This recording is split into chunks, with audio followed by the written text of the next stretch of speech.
Hey guys, Tim Langston with Red Dog Bushcraft, home of global safety and survival. Alright, as we move along with our series on cutting tools, I thought today we would talk about the Tomahawk. Now I will begin by saying I don't have a lot of experience with Tomahawks, and I bought this one because it was very inexpensive to obtain, and I bought this from the Pathfinder School store, Wilderness Outfitters, and they had this made in Taiwan, very inexpensive Tomahawk on sale, so I bought it while it was on clearance. The reason I wanted to buy one is because I wanted a small, lightweight tool that I could put in my bushcraft kit that would be good for small chopping tasks like cutting up tinder, because I don't like processing a lot of small stuff with my knives. I like keeping those razor sharp, so I thought this would be a good option. But one of the things that I wanted was a hammer pole in the back, and I wanted that so that I could use it to drive in tent pegs. Some of the areas that I go, the ground is very hard and you need a hammer, or you have to go cut up a stick or use a rock to drive your tent pegs in. And if you go out and you invest in some of these lightweight titanium and other types of metal, or if you're cutting wooden sticks, sometimes those improvised hammering tools are not so good. Now what I used in the past was this small east wing camp hatchet. Now this is the same one that was made very popular by the Boy Scouts of America. It's used widely among them. It's made in the USA. It's a good quality tool steel, all metal handle, leather stacked here where you hold with your hand, and it holds a decent edge. It will get you by, and it has that hammer pole on the back, but it's a little heavy.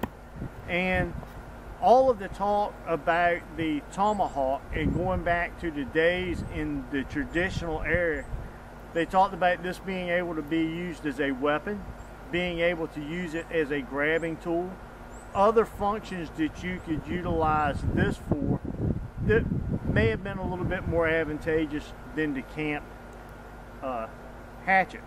So I decided to try one. It actually works out very well. It's simple to maintain.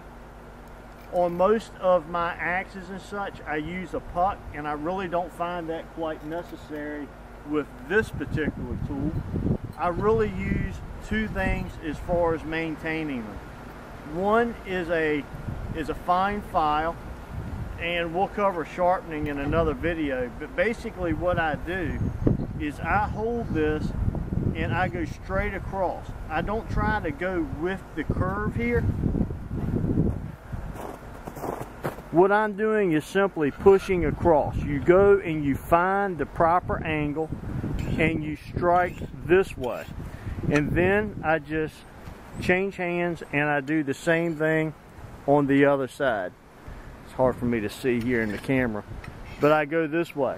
Then once that's done, I'll put just a typical cheap stone, and this is a 2 different grid stone. Now remember, this is a very inexpensive Tomahawk. I'm not going to go out and spend hundreds of dollars on stones for, you know, something that I paid $25 for.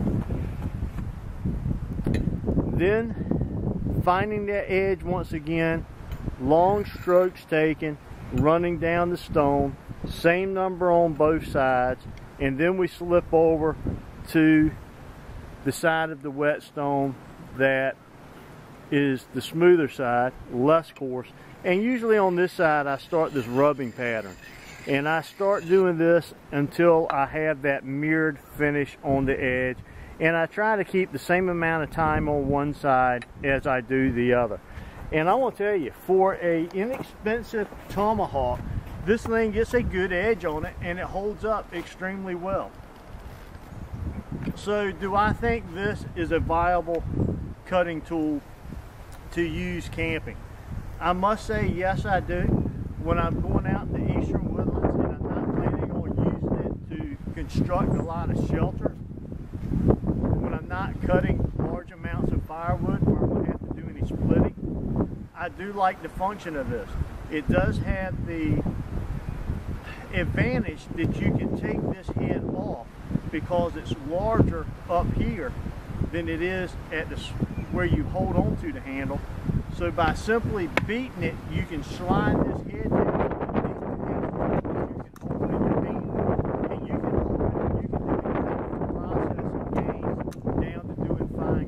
Task, making your tip eggs, whatever you want to do, as far as utilizing it that way.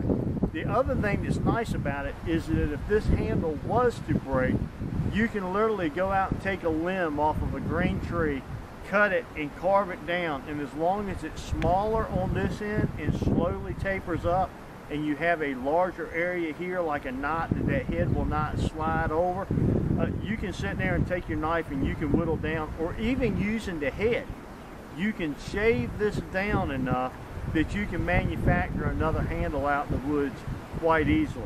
That's the advantage.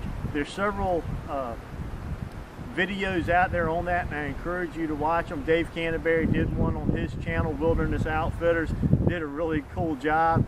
It's what inspired me to go out and do one, and I encourage you to do the same thing if you decide to invest in this tool.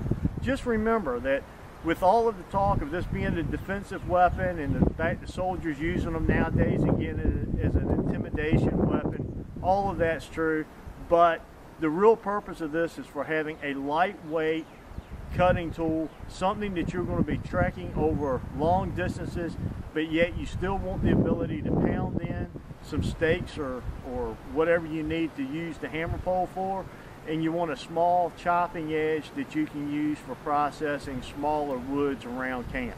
For those purposes and for the weight, it's a winner. I encourage you to try one. Now that I have one, I don't want to be without one. I don't really think I need to spend a lot of money on this particular tool because of the type of work I do to it. I don't think I need to have as high a quality tool in a Tomahawk as I do maybe some of my other tools. Being able to pick this one up on a clearance was the way to go, and that's what I would recommend for you to do. If you can find one of these used, or you can find one that's on a clearance somewhere at an affordable price, hey, go for it. I think you would enjoy it. But for the hammock type camping, the lightweight, you want to reduce the weight in your pack, you're going out during a time of year that you don't need to process a lot of big wood, it's a nice option to have with you. Thanks for joining me for this video. I'm Tim Langston with Red Dog Bushcraft, home of global safety and survival. Until next time, God bless.